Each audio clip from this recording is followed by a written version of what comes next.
নমস্কার বন্ধুরা, দি রঞ্জিত ব্লগসের পক্ষ থেকে আপনাদেরকে স্বাগত জানাই।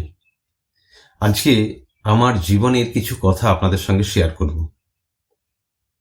দেখুন, আমি বরাবরই গান বাজনা একটু ভালোবাসি। তা আমার গানের জীবনের কিছু কথা আপনাদের সঙ্গে শেয়ার করব।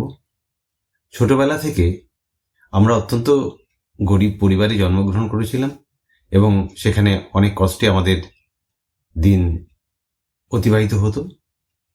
গানটাকে আমি এতটাই ভালোবাসতাম যে আমাদের বাড়িতে একটি রেডিও ছিল, যে রেডিওটি আমার প্রাণের চেয়েও প্রিয় ছিল। তা রেডিওটি আমি যখনই সুযোগ পেতাম গান শুনতাম পড়াশোনার ফাঁকে ফাঁকে। এবং কখনো হয়তো আমাদের মাঠে জমি ছিল কিছুটা, তা যেখানে শ্যালো মেশিনে জল দিতে হতো, সেই জল যখন দিতে যেতাম সে রেডিওটাকে আমি বগল করে নিয়ে যেতাম, গান শুনতাম। এবং বাড়িতে কিছু গরু ছিল, গরু যখন বিজুলি কাটতে হতো সেখানেও আমি গান শুনতাম ওই রেডিওটা চালিয়ে দিয়ে। অর্থাৎ গানটা ছিল আমার বলা যায় পড়াশোনার ফাঁকে যেইটুকু সময় পেতাম শুনতাম। অন্যান্য বন্ধুরা হয়তো অন্য জায়গায় সময় কাটাতো বন্ধু বান্ধবের সঙ্গে আড্ডা দিয়ে বা খেলাধুলা করে, আমার ক্ষেত্রে সেটা একটু কমই হতো।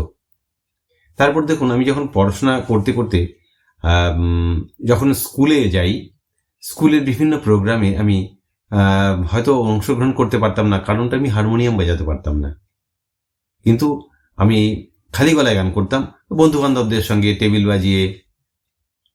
ঠিক এইভাবে যখন আমি হায়ার সেকেন্ডারি পাস করি, তখন আমি যখন আমার এক বন্ধু কলেজে একটা অনুষ্ঠান না, ওই কলেজের একটা সব বন্ধুরা একসঙ্গে মিট হবে, আমাকে সেখানে যেতে বলল।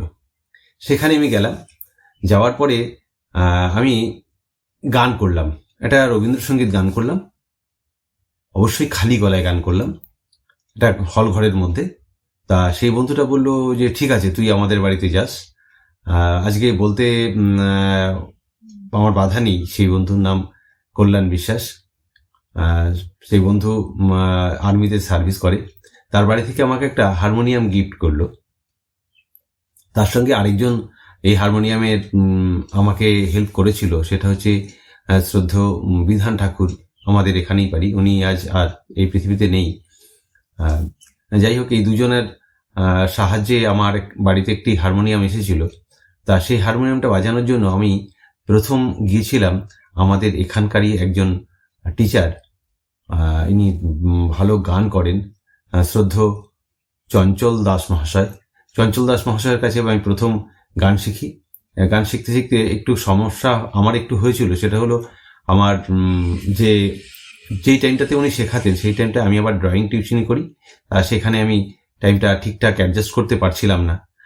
তার জন্য এর পরবর্তীতে ওনার যে গুরুদেব শ্রদ্ধেয় শান্তিদেব ভট্টাচার্য, তার কাছে আমি কিছুদিন গান শিখেছিলাম।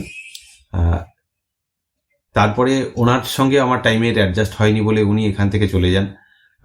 উনি কলকাতাতে গান শেখান, কিন্তু আমার আর গান শেখাটা হয়নি। যাই হোক, এখন আমি নিজে নিজে ট্র্যাক ক্যাসেটের উপরে বা বিভিন্ন প্রোগ্রামে আমি গান করে থাকি। তা সেই গান তো আমি অবশ্যই আপনাদেরকে শোনাবো। তা যাই হোক, আমার এই ভিডিওটি কেমন লাগলো অবশ্যই আপনারা জানাবেন।